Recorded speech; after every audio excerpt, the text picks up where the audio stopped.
I pray to the divinity in you.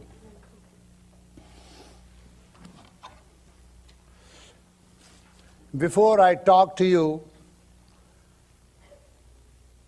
another last 4 rungs of the ladder of yoga, I want to describe, explain, and teach you few practical methods, practices, which are very useful for you, which you can practice in your daily life. There are practices which are very difficult. I can mention them, but I will not tell you to practice. Where I'll say, these are meant to be practiced, please listen to me. For Pranayama is my not only favorite subject, but I challenge the whole world, and I am open for that, as far as Pranayama is concerned. I told you there are 2 meanings of this. Pra means first unit of life. First unit of life is that unit which means something that springs from the soul, which is called center of consciousness within. That first ray that springs, which is called in Christianity a silver cord,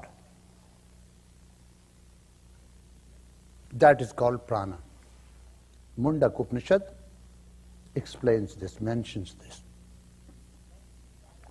Yama means learning to direct that force. Pranayama. But here Patanjali is not talking about that pranayama. Patanjali is talking about the breathing exercises. Now in the Gita, those who have studied Gita from practical viewpoint, they understand. I told you Gita is not a religious book. And where you find religion, discard it in Gita. But where the yogas are explained, study them. Study all the great religions of the world, filter them, use them, the practical methods for your unfoldment, for your growth. That is the way I studied. In Gita it says, asochan nanyasochastum pragya badan sivas gata sun gata sunscha nanusochanti pandita. Who is considered to be a learned man? Not one who has many degrees, not one who has, not learned, pandit, the word pandit.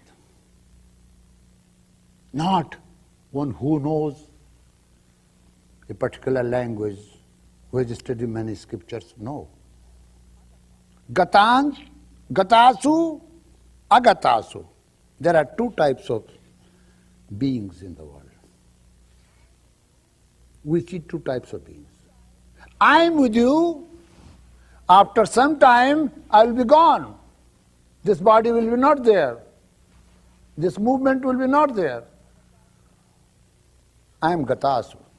Agatasu, those who are living. So those who are living and those who are departed. Pandit is he who has knowledge of those, both who are here and hereafter. The knowledge of life here and hereafter makes one Pandit. Asu means what? Asu does not mean horse. Asu means prana. Asu literally means horse. Okay. There is one beauty in Sanskrit language. You see. That is a very remarkable. You have heard word Agni. Agni means fire. In Vedas, there are more than 300 meanings of Agni. you will have to learn where to apply what type of meaning. Then you are considered to be a great scholar. Asu means, here, asu is breath. You have two breaths. This is inhalation and this is exhalation.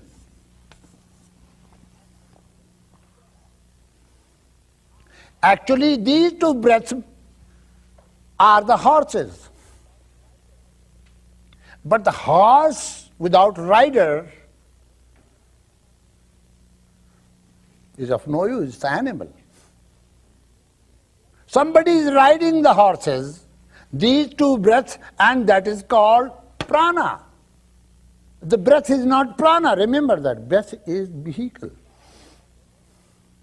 As vehicle is driven by a driver, the breath you are inhaling and exhaling, there is something living in it.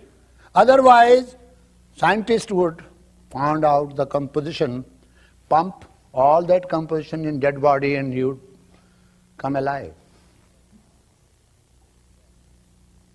Whatever they find in your breath, they can find the composition very easily, scientifically. If you pump that composition, oxygen, nitrogen, hydrogen, whatever is there, proportionately as you find in living being, still the dead body, dead person cannot become alive. Because the rider is not there. Who is riding the horse breath? So, Pandit is he, that yogi is he who has got knowledge not only of the vehicle but the rider. If the vehicle is not right, the rider cannot do anything. If the vehicle is beautiful and the rider does not know how to drive, that's chaotic.